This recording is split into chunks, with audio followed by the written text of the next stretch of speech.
As the Money Burns is an original podcast by Nikki Wooder. Based on historical research, this is a deep exploration into what happened to a set of actual heirs and heiresses to some of America's most famous fortunes when the Great Depression hits. Each episode has 3 primary sections. Section 1 is a narrative story. Section 2 goes deeper into the historical facts. Section 3 focuses on contemporary, emotional, and personal connections. Story recap. Wedding speculation surrounds Jakey Astor and an Italian princess, but the real pending scandal is his mother, Nanaline Duke, with her fiery Italian boxer, lover. Now back to As the Money Burns. Friend or foe? A newly free prince is on the hunt for his next fortune, but could there be a new heiress in his sight?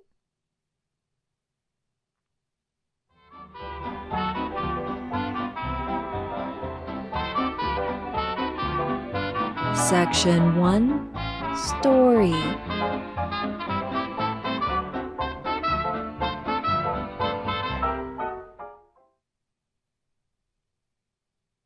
Life has a way of forcing change. Regime changes, fortune changes, heart changes. Oh, how fickle the world and lovers can be. Something is definitely happening in the air. Is it hope? Love? Despair? A mysterious hand cuts out and pastes together newspaper articles detailing recent events into a scrapbook. Thursday, February 23rd, 1933, New York. Exciting news as German ocean liner Bremen arrives in New York Harbor. A Berlin banker and fiscal agent to big German breweries, Oskar Thieben, hints that thirsty Americans might begin importing beverages soon. Could this mean the over-decade-long prohibition might be coming to an end in the nearish future? As always, fashion is reviving another trend that might indicate other rising moods. Another Bremen passenger and former Vogue, now Harper Bazaar's fashion editor, Mrs. George Palen Snow, formerly Carmen White, alerts the public that square-padded military shoulders, similar to the Napoleonic era, is the fashion trend. Among other passengers aboard this particular trip are movie comedian Harold Lloyd and family, maestro Arturo Toscanini on his way to conduct the New York Philharmonic at Carnegie Hall, and the socially ambitious Nanaline Duke with her daughter, the tall and now less awkward, growing fashion icon, heiress, Doris Duke. The latter to avoid any questions on which way the wedding bells might be ringing for Doris. Oh, Doris. Much like that other heiress, the little less chubby budding fashionista, Barbara Hutton, is now perpetually on the matrimonial watch list. Any male half-breathing near them might be a potential suitor. Must be such a change for the former ugly ducklings. These two semi-best friends, once nicknamed the Gold Dust Twins, due to being heiresses to 2 of the largest fortunes amongst their age group, and quite honestly, the whole entire world. Now these 2 young 20-year-old heiresses have yet to secure that all-important matrimonial title of Mrs., despite having both debuted in 1930. Egads, the best debutantes announce their engagement at their balls or at least married within a year. 2 years is an old maid, and if they hit 3, spinsterhood. But don't worry too much for these burgeoning swans. They soon will turn 21 in November 1933.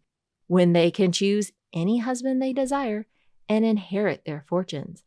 One should note that females still have some form of conservatorship until lawfully wed so that their husbands can protect their finances. Therefore, the richest heiresses are heavily pursued by plenty of fortune hunters and hungry royals, but lacking more reputable suitors. Barbara was caught in a scandal with ruggedly handsome Russian Prince Alexis Mdivani. The details not fully public, but the threat still looms, especially as practically everyone is waiting for their inevitable announcement. Barbara avoids attention with an excursion to the South Seas, where every port brings another speculation. Somehow she manages to skip notice in Sydney, Australia. Oh, how Doris must envy Barbara's non-parental and unchaperoned travels, as Doris is never out of Nanaline's reach or sight. A very cold and disapproving sight. But did Doris happen to make another unexpected romance? Oh, what trouble one little line can do.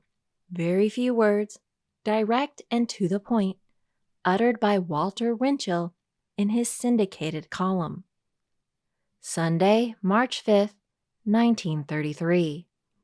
Americans in Paris are cabling locals about the talk that Doris Duke, the richest belle in the world, is Prince Mdivani's new baby. Oh my God, is that true? Could that actually be? Would that be a love quadrangle? A somewhat silly claim, as Doris is nowhere near him, at least not anymore. Even if so, Alexis has plenty of competition. The impoverished young Earl of Warwick, Charles Guise Fulk-Greville, and William Rhinelander Stewart might be rivals for attention. Plus, the adamant heir to two fortunes, James HR Cromwell, aka Jimmy, has been courting her everywhere on 2 continents. Furthermore, since her return, Doris has been busying herself with a charity carnival for the Judson Health Center to be held at Madison Square Gardens. In preparation, she attends junior committee meetings at Saks Fifth Avenue. Only the quivers of Cupid's arrows can be quite fickle.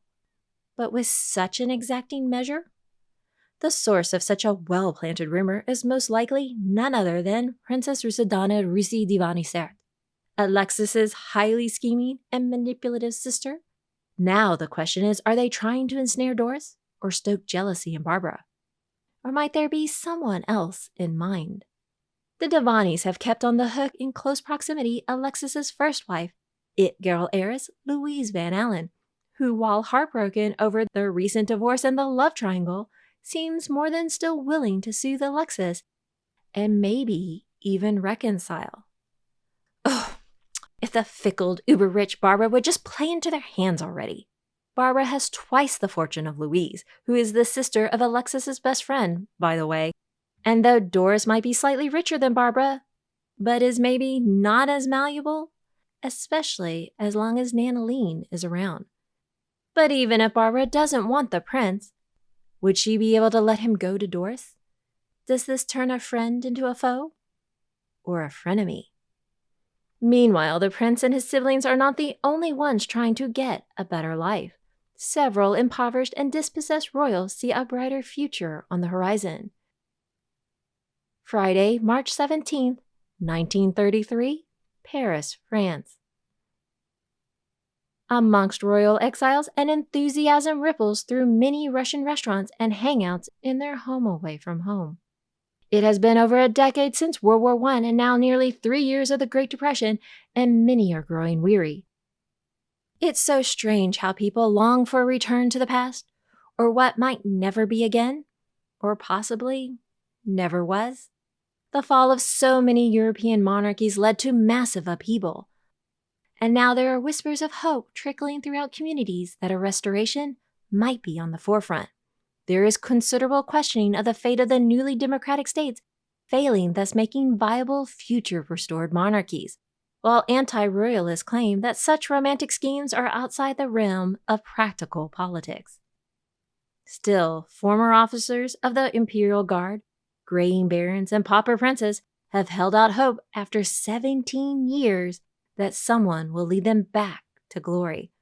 And the leader to this restoration? None other than Adolf Hitler. Yes, that's right, Hitler, an arch-foe of communism, having already gotten rid of 5 million German communist members fleeing for cover. Though former Russian royals celebrate the new German chancellor, Hitler is already a polarizing figure with other critics. Recently, German Jewish author Lion Feuchtwanger finished a United States speaking tour for his 1930 book, Success, a thinly veiled fictional account which is an actual criticism of Hitler and his autobiography. Feuchtwanger's friends warn him not to return, but he insists as a literary critic he is under no danger and that Hitler will likely be out of power within 3 months. He also refers to Hitler as a failed and mediocre actor. Many changes are coming indeed, so could an impoverished royal family soon be restored to their former glory? Would that change their pursuit from love to power? And could an heiress become a real princess? A jeweled female hand scribbles away on a telegram before the message is sent across the world.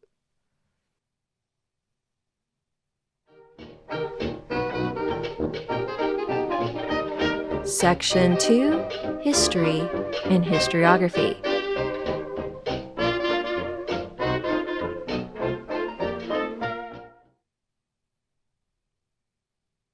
History certainly has plenty of oddities and ways of thinking, which makes the little bits that pop up here and there all the more delicious as I flesh out the main storylines. I mean, who would have thought former Russian aristocrats support Hitler thinking he will kick out the communists and restore the monarchy in Russia? As mentioned previously, there are plenty of former royals and aristocrats hanging around waiting for the good life to return. Some are very real, while others are pretenders. The aims can be varied: restoration of power, land, and privilege, or merely the need to live a good life and be pampered wherever and forever. World War I brought the end of many of the monarchies in Europe, now over 17 years later in Russia alone. But those aren't the only ones that might be hoping for restoration. The more recent King Alphonso XIII of Spain visits India to see his own son, who is in the British Navy. From Belgium, the Duke de Guise would go by Jeanne III if returned to power in France. The Austro-Hungarian Hapsburg widow ex-Empress Zita would like her son King Otto restored. He actually was only an infant during World War I when he was stripped of his throne. Then there is King George of Greece, who lives in England.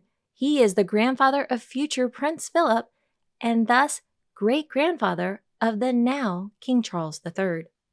I think the main thing these royalists, monarchists, and monarchic sympathizers are negating is that if Hitler started returning them to power, he himself would be ousted from German and Austrian rule. Hello, first, the Nazi Party is a socialist party. And second, regardless, why would he re-legitimize anyone that might lead to the same movement to end his own rule? Still living from the 300-year-old Hohenzollern line is Kaiser Wilhelm II, and another temporary ruler, King Michael I.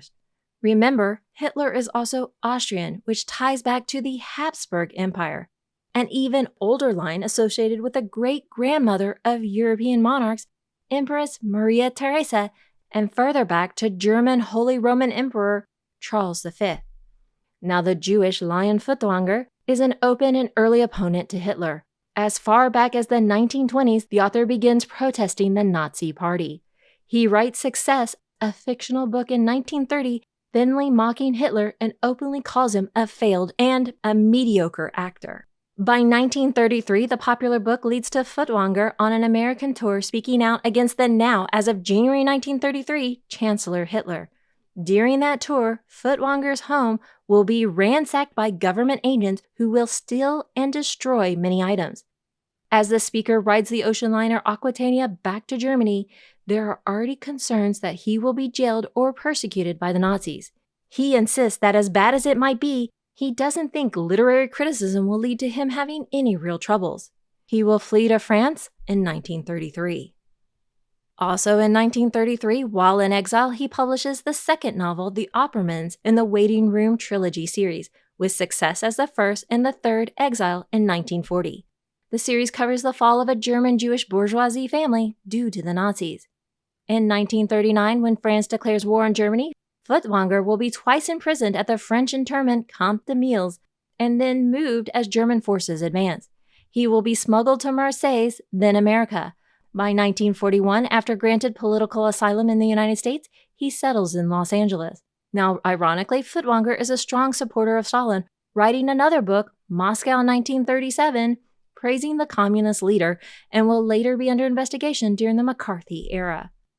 Feuchtwanger will be one of the first to expose the Nazi racial policies before the atrocities, and he will also write a 1947 play, Salem Witch Trials, with many similar themes to the future Arthur Miller's 1953 Crucible. For every episode, I peruse multiple newspapers. When I first did my research through UCLA, the database would only give me the exact article. The service I now use pulls up the whole page despite where my search words land together or apart. This makes accuracy a little harder, while at the same time helps me find other things, because I get to see the whole entire page with adjoining articles.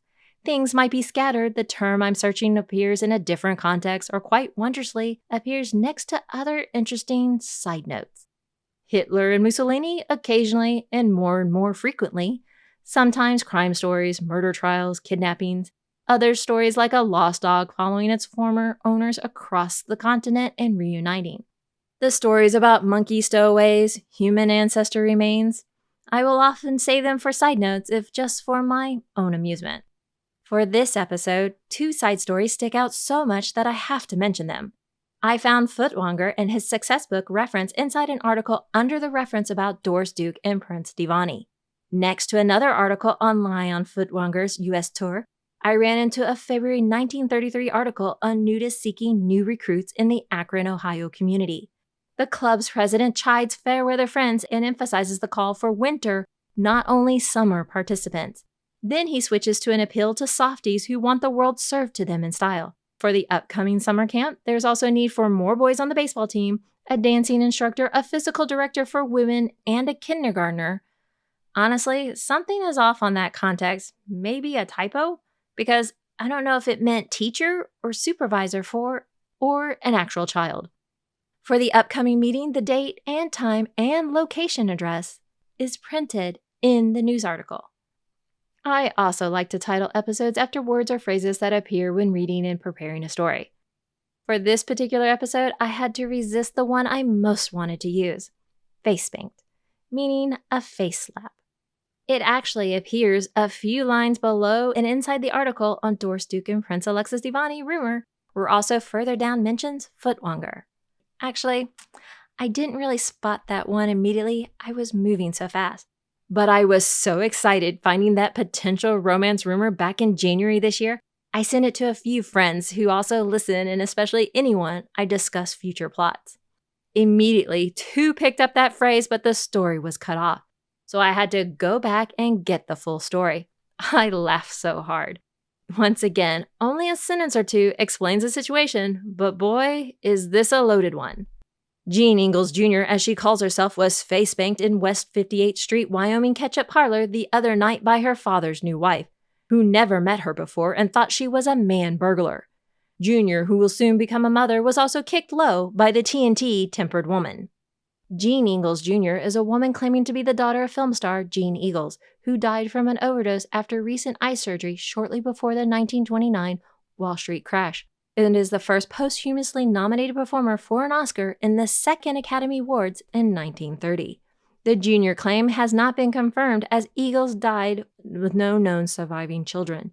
According to Wikipedia, one son from her first marriage either died very young or was given away for adoption, and no children from her second marriage. Kim Novak will portray Jeanne Eagles in a 1957 biopic of the same name. I could not locate any additional information on Jr. either prior or after the reported spanking incident. Who says history can't be interesting and entertaining?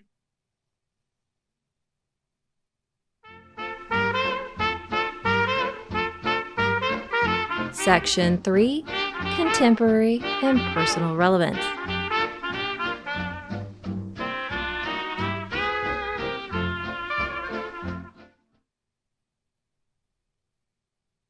What is a foe? Can a friend become a foe? Or even more, can a foe become a friend? Is the enemy of your enemy really your friend? Or just another enemy? Who can you really trust? Rivalry can do strange things to people, especially when it comes to matters of the heart. The world of wealth is very small and insular, as we have been exploring. It is inevitable that there would be overlaps and, alas, even competition. This is not confined to history, celebrity, or wealth. Almost everyone has had the experience of liking someone who likes or is involved with a friend. It's painful, and it can quickly and easily destroy a friendship whether any reciprocal attraction takes place. Trust me, growing up, I had this scenario continuously with my own lifelong best friend.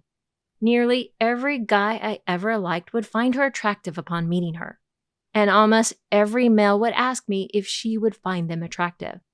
Luckily, though we occasionally shared a few crushes, we rarely had to directly compete. That was definitely a major benefit of going to separate schools. Still, competition comes in many more forms. Activities, goals, family. The possibilities are endless. I mean, it fuels social media. Digital, present, temporary, and yet forever. History is in the past, right? Not exactly relevant in the present? Or is it? When reviewing for each episode, it is interesting to explore one period of time and see the foreshadowing into the next. The links ever more present and poignant. Apple's new TV limited series, The New Look, recounts the French fashion houses during the World War II German occupation of France and the rise of fashion for nearly a decade afterwards. The rivalries and friendships, the pitfalls and the challenges, and later, any Nazi association. While Coco Chanel gets some coverage, the central story focuses on Christian Dior with his sister French resistance fighter Catherine Dior. What is briefly referenced but not discussed is that their father was an industrialist who lost everything in the 1929 crash, while earlier in the timeline of events of the story, the impact of the crash and the Great Depression still linger as we know into later life and world events. Makes you wonder how long we will suffer and what are the long-term side effects of these last few years. From financial to medical to social, we have had radical changes that have failed to revert back to pre-pandemic days. In many ways, that won't happen. Much like how the world changed with the Great Depression for everyone, including our heirs and heiresses. So that leaves an uneasy question as to what other dangers might still lie ahead. As dark times reign, our heirs and heiresses face more challenges, and the issues and rivalries with friendships and love will always plague them. Guess what? As the Money Burns has been listed as number 16 in the top 22 indie documentary podcast at Good Pods for March 2024. It also ranks in 3 other leaderboards: number 60 Top 100 Indie Documentary All-Time Chart, number 62 Top 100 Indie History Monthly Chart, and number 70 Top 100 Documentary Monthly Chart. Links in the notes and transcript. The 4th anniversary of As the Money Burns is only weeks away. Please come to any social media to ask questions, share stories, and whatever else you might like addressed for the anniversary episode. Thank you to those who have been listening over the years, and for all the newcomers, I hope you enjoy and keep coming back.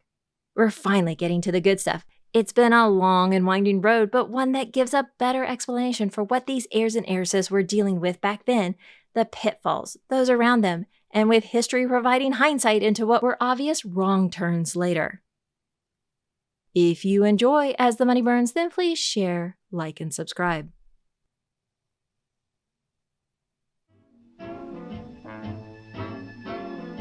Next, when we return to As the Money Burns, the heart wants what it wants, so a concerned mother rushes to thwart her heiress daughter's return to her former love.